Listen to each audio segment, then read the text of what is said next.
Sejam bem-vindos. Aqui é o Fong, um videozinho diferente.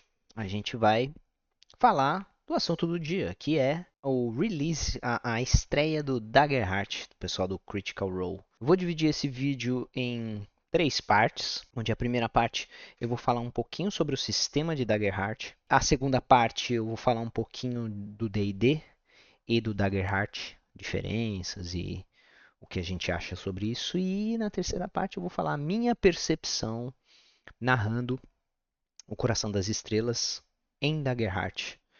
Para quem não assistiu O Coração das Estrelas, é a nossa campanha anterior. Foi muito gostoso gravar. O Sidney do Confusos e Perdidos gravou com a gente, participou com a gente da aventura, foi muito legal e é isso. Espero que vocês gostem. Peguem os seus expressinho, que delícia. Se aconchega e venham com a gente para mais essa narrativa, essa história, essa conversa dos famintos por RPG. Vamos lá. Daggerheart, sistema do Critical Role. Pelo que a gente pôde ver, é um sistema bem bacana e um sistema que parece mais simples mesmo. Por que simples? E eu te digo. Mas antes de dizer, eu vou te falar que todas as traduções que a gente passar são traduções nossas, porque não tem a tradução ainda em português. Então a gente pegou o playtest em inglês e fez as traduções por nós mesmos, certo? Dito isso, o sistema se divide, né, a parte de características, o que vai dizer o que seu personagem é bom ou não, diferente do D&D, do D20, que não tem perícias, ele se divide em traits, em stats. A gente vai dizer que são os traços principais, as características, as estatísticas, tanto faz. São divididos em 6 e é com isso que você vai fazer as suas rolagens, todas elas.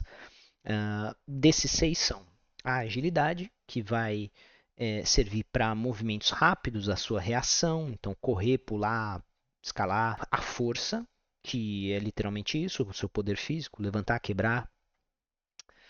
A finesse, que é para ações mais precisas, mais delicadas, controlar, se esconder. Se você estiver pensando a agilidade como coordenação motora grossa, então dá um mortal para trás. A finesse seria a coordenação motora fina, desenhar, pintar, coisas desse tipo. O instinto, que é a percepção, a intuição, você vai usar para perceber, para rastrear. A presença, que são interações sociais, liderança, então persuadir, enganar. E o conhecimento, que é o raciocínio ou recordação, então lembrar, analisar. Essas rolagens que você vai fazer somente com esses traços principais, você vai fazer, diferente novamente do D&D, dois dados, 2d12 em vez de um d20. Esses 2d12 têm uma característica específica desse sistema, o Daggerheart. Um dado deles vai ser o seu dado de esperança, o outro dado vai ser o dado de medo.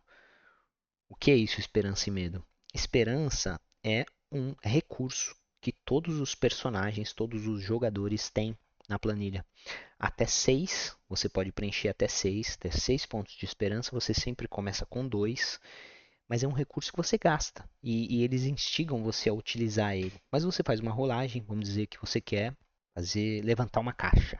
Então eu vou pedir para você rolar, a caixa não é tão pesada, mas 10 de dificuldade. Você vai rolar 2d12 mais a sua força e tem que passar de 10. Você passou de 10 e digamos que você tenha tirado 6 no seu dado de esperança e 5 no seu dado de medo, você teve um sucesso com a esperança, 11. Então você levanta essa caixa, mas você também adquire um de esperança com essa rolagem. Vamos dizer que você fizesse o inverso, 6 no de medo e 5 no de esperança. Você teve sucesso na rolagem, mas não exatamente como você queria. E aí, nisso entra uma dinâmica muito legal, onde o narrador também tem alguns recursos. Esse medo, o pontinho de medo, vai para o narrador. Ele também tem trackerzinho de 6, pode encher com 6. Ele também, o narrador começa, ele ou ela no caso, começa com 2 pontos. E esse medo pode ser utilizado para dar um temperinho na narrativa. Então ele pode usar nesse mesmo instante, dizendo que alguma coisa aconteceu, ou ele pode guardar esse medo para ele. Digamos que vocês entram numa batalha depois e ele tem esse medo e ele quer acabar com uma condição que um dos personagens deu para um NPC. O NPC está caído no chão. Ele pode usar esse medo para acabar com essa condição e o NPC se levantar. Existem outros meios também de utilizar o medo, assim como outros meios de utilizar a esperança. Não existe só um meio. Algumas habilidades especiais vão te deixar usar a esperança. Depois disso, a gente tem os domínios. Todos os personagens começam com domínios e o domínio são magias ou habilidades especiais. Essas magias ou habilidades especiais são divididas em arcana, tradução novamente nossa. Arcana, a lâmina, osso, domínio do osso, domínio do codex, que a gente não traduziu, a graça, domínio da meia-noite, o sábio ou sabedoria, o do esplendor e o do valor.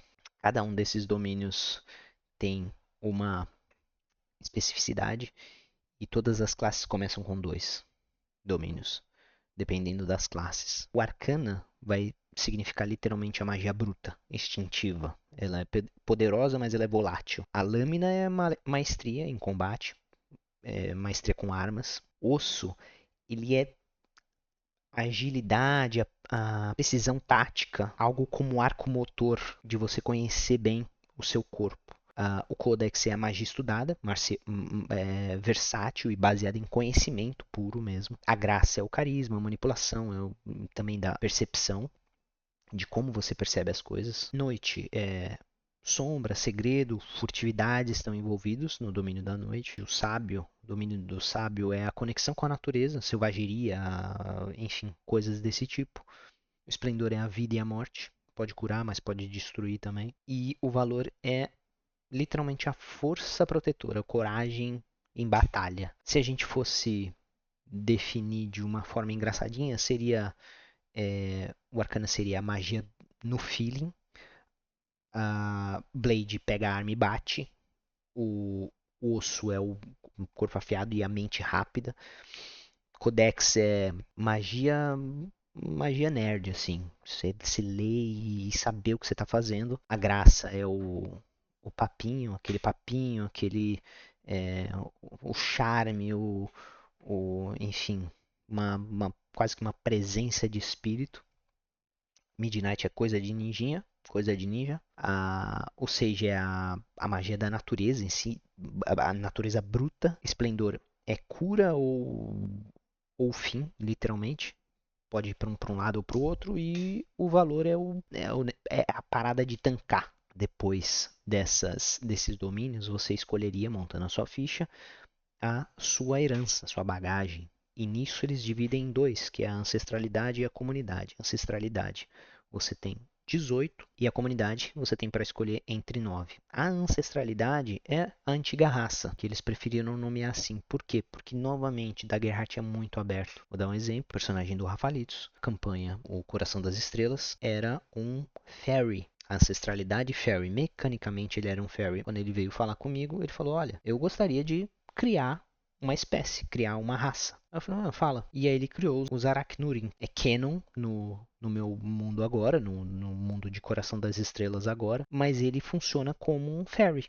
A mecânica é de fairy. Então ele simplesmente colocou um fluff em cima dessa mecânica e criou uma nova raça. A ancestralidade seria orc, humano, elfo, o próprio fairy, e assim vai, entre 18 para escolher. E a comunidade é literalmente o seu background. Você não necessariamente precisa nascer nessa comunidade, como vai sugerir o nome. Você pode ter vivido maior tempo ou fruído mais perante essa comunidade, apesar de ter nascido em outra. Não teria problema nenhum. Então as comunidades seriam Highborn, que é nascido da nobreza, o Loreborn, nascido do saber, Orderborn, nascido da ordem, Ridgeborn, nascido das montanhas, o Seaborn, nascido do mar, o Slyborn, nascido da trapaz, Underborn, nascido das profundezas, e aí nesse caso seria as profundezas como algo como o Underdark, o Underborn, que é nascido viajante ou eremita, e o Wildborn, que é o nascido na natureza ou da natureza. Exemplificar o Seaborn. O Seaborn, ele é criado próximo ou sobre grandes corpos de água. Tem familiaridade com pesca, ou com navegação, ou com a vida marítima. Você também ganha alguns bônus em relação, não necessariamente a isso, mas que ajuda a complementar o background do seu personagem. Vamos para a parte de experiências. Em Daggerheart, quando você está montando a sua ficha, você começa com 2 experiências. Você tem mais 2 de bônus para alguma coisa. A experiência, ela vai refletir as habilidades e as vivências do seu personagem. E elas são palavras ou frases que exemplificam essa habilidade, essa criação, ajudam tanto na ancestralidade quanto na comunidade, vão ajudar você a escrever a história do seu personagem. Exemplos: você pode ter uma experiência de marinheiro, mesmo sem ser Seaborn. E aí, quando você quer fazer uma rolagem de navegação pelas estrelas, mas você está na praia, e aí você pede para o seu narrador: olha, eu estou na praia, eu conheço mais ou menos as estrelas, tal, e aí você explica isso para o seu narrador e fala: eu quero, nessa rolagem que você me pediu, eu quero rolar de marinheiro. E aí você adiciona esses mais 2 na sua rolagem, que seria provavelmente distinto, e você vai fazer a sua rolagem de 2 dados, né, a sua dualidade, que eles chamam, rolagem de dualidade, os seus 2 dados D12, mais o seu instinto, mais esses 2 de bônus para fazer essa rolagem.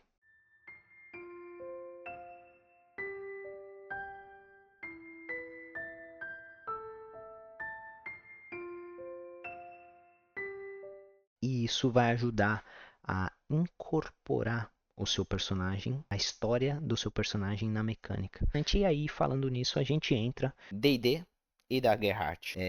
E assim, logo de saída, tem 2 motivos principais da gente ter mudado. Primeiro, mudado de sistema, que é o principal motivo, e é literalmente a palhaçada dos Magos da Costa. A gente já estava ficando meio estafado com tudo que estava acontecendo. Aqueles que sabem essas fofocas e têm essas informações e tá tranquilo com isso, ok, mas a gente não tava mais nem querendo aceitar as coisas que o pessoal tava fazendo, e a gente já tava querendo procurar um outro sistema tinha um tempo já. E aí chegou Daggerheart, que ajudava num negócio que a gente gosta, que é o teatro da mente, dava uma liberdade criativa muito grande. Mesmo em teste, a gente gostou muito. É um sistema com regras bem estabelecidas, mas que a gente acredita ser regras simples. Não que o D&D não tenha seu valor, falando por sistema agora. Eu também gosto de mecânica pesada, super explicadinho tudo, adoro. Pra forma como a gente ultimamente estava jogando, sistemas melhores pra fazer isso. Às vezes tinha uma sequência de 3, 4 jogos que a gente jogava e não tinha uma batalha, não era só conversa. E a gente adora isso. Tem outros sistemas que são criados pra fazer isso, sabe? Então a gente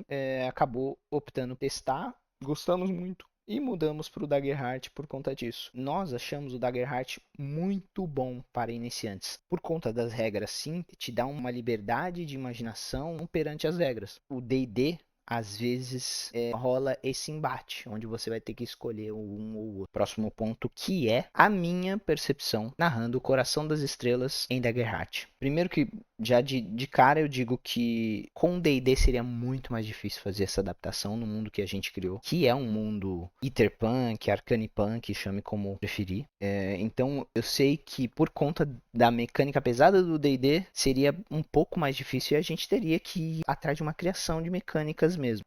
E aí, voltando na ideia da liberdade criativa, eu vou dar um exemplo com o personagem do Merrico, Constantin, que era um Seraph alado, classe paladino com clérigo, então são super bem explicativas, assim, tem algumas classes diferentes, mas não necessariamente extremamente confuso, porque tá acostumado com D&D, né? São coisas novas. Voltando, é um Seraph alado que, na mecânica, diz assim, você voa, ponto. E fala como você voa. Não lembro agora, mas tantos metros, e aí tem que fazer, se você precisar correr e tal, você tem os agility rolls, né? Se você tiver que chegar de um canto para o outro, tudo mais, mas você voa. ele não fala como você voa. Aí o Mexico chegou pra mim e falou, pô, eu posso ter um jetpack, já que o seu mundo é um mundo Interpunk, posso ter um jetpack e voar com o jetpack? Claro, facilmente. Mas ele poderia ter asas físicas ou sobrenaturais que nascem nele depois que ele decide levantar voo. Ele podia levantar com levitação. Eles não explicam como isso acontece. Como no D&D que assim a Fireball é uma Fireball. Você não precisa, às vezes a gente fazia reskin, né, da Fireball para ser um negócio, sei lá, de gelo, de água, eletricidade, mas não fica tão bem. Então, por exemplo, os danos é dano mágico e dano físico. Então, tem dano de fogo? Tem, mas é o fluff que você dá em cima disso. Outro exemplo é o mísselzinho do Constantin, que ele abriu um compartimento na luva da manopla dele e saiu um míssil. O que é esse míssil? É o antigo, tipo, Guided Bolt de clérigo, se eu não me engano. É literalmente isso, ele fazia exatamente isso. Se pegar, depois a criatura tá vulnerável. Então, e aí ele quis fazer como se fosse um míssil. É um míssil.